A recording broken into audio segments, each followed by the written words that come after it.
Okay, now we start Shir number 8, and we continue the introduction of the Yereach. So we're going to go to show some pictures here. We said the way the Yereach works, explained in the previous Shir. It moves every day certain degrees away from the Shemesh and Tzoi. This is the Shemesh, this direction. The angle moves uniformly every single day 12 and something degrees. You can see here exact number.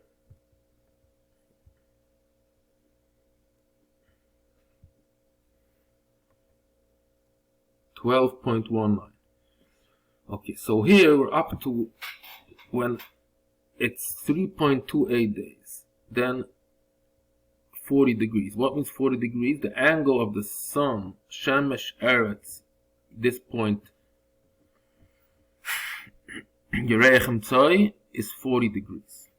We continue to 50 degrees, 4.1048 days. This angle here, again, Shemesh Eretz Yereach, I measured it, it's 50 degrees. Now, the interesting fact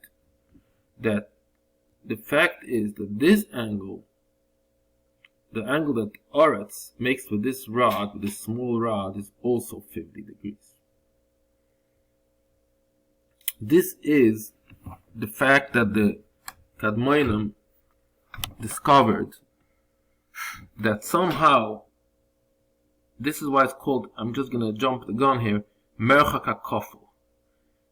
It's doubling. The angle of the sun, Oretz, Yereach, that's how much the mean average moon is away from the mean sun. Double of that, so here it's 50, so the 50 times 2 is 100. Double of that, that's where the pointer of the small arc is, of the small line is. So this is 100 degrees. Now you can ask, who cares?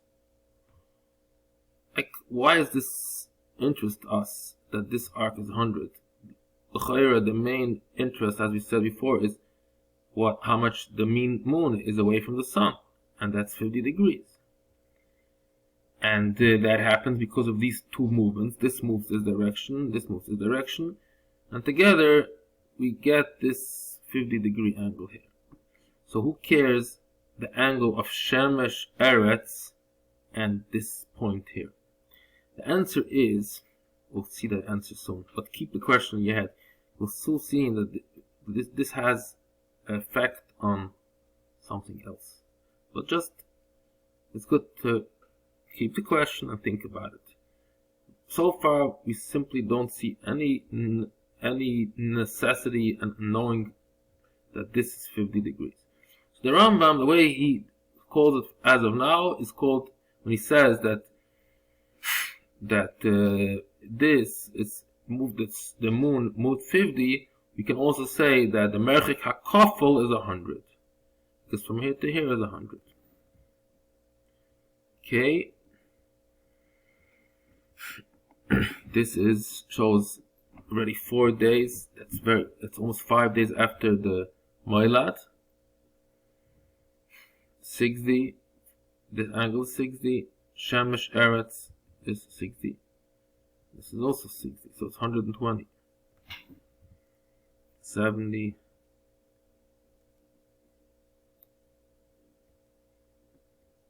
It's 36 days. Okay, he will stop here. This is 90 degrees. It's exactly a quarter of a month. So, at the quarter of a month passed by, that's when an interesting thing happens.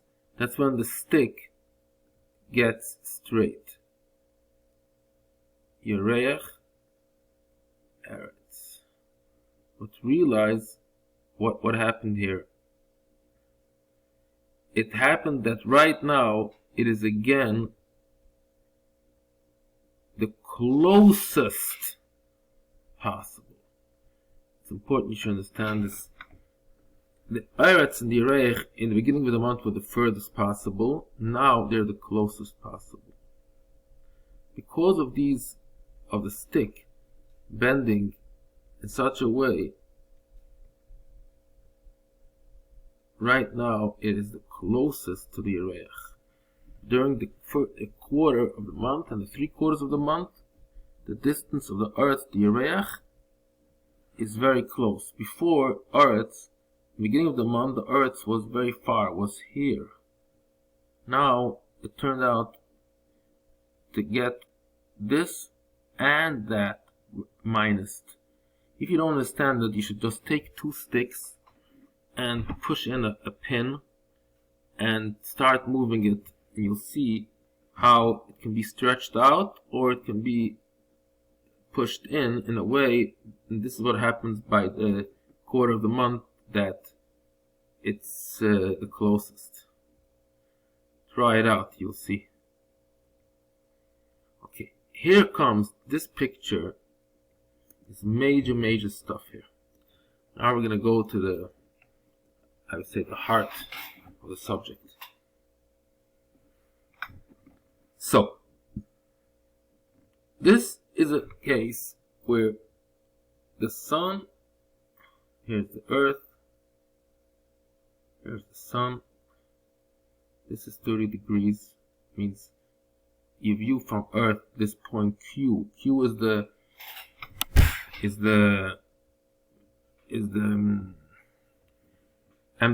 Emtsayer. This picture does not show this rod coming out from here, from E, passing here, and connecting all the way to this. It's erased. So this picture has erased 2 parts: this rod and this rod, the small and the big.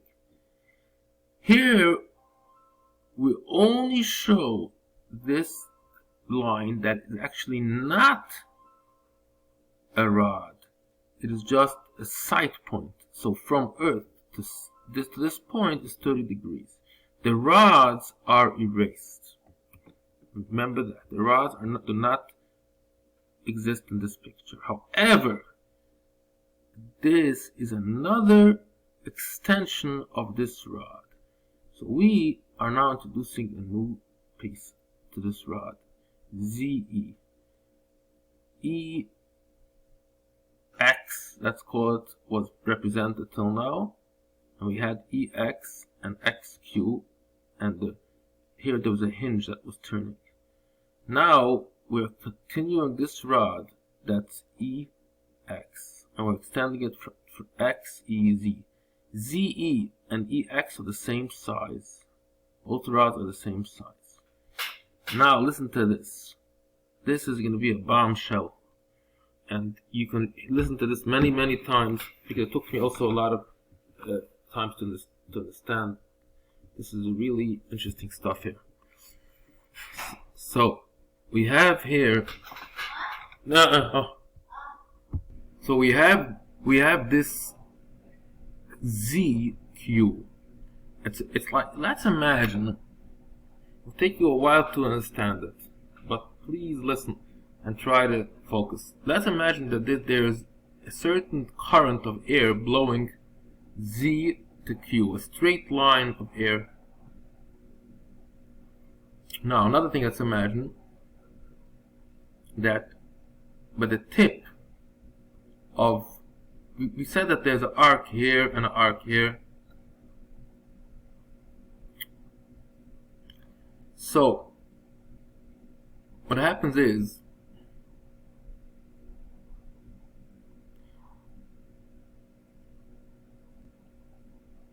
that this air, this current, blows this tip. You see this tiny angle here? Let me go a little bit further. You can see it better.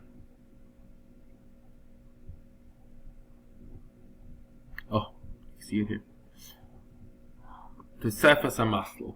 Tesefes HaMaslo means this tiny angle here. Because the klal is that there is a certain stick coming out from, we have here this E here, and then there's a stick. Stick goes this direction. Direction from E to Q, it continues to A. But, here's the but. There is makal hamatis. Imagine it's a stick or a wind that blows this stick this angle. This tiny angle. So now you understand that from E to B is not the same as from E to A. It's tiny difference. E to A is 30 degrees, E to B is 29.5 degrees. This tiny angle here makes even a tinier difference, this angle. We'll get to the details soon. Just very general now. This angle here makes a change in the angle of E. You have to now assume that the moon is on B, so EB. So again, let's recap it, because this has to be explained much more. We'll give another shear for this, but just tip of the iceberg. We have first the stick E continuing to somewhere here, then another stick going up here.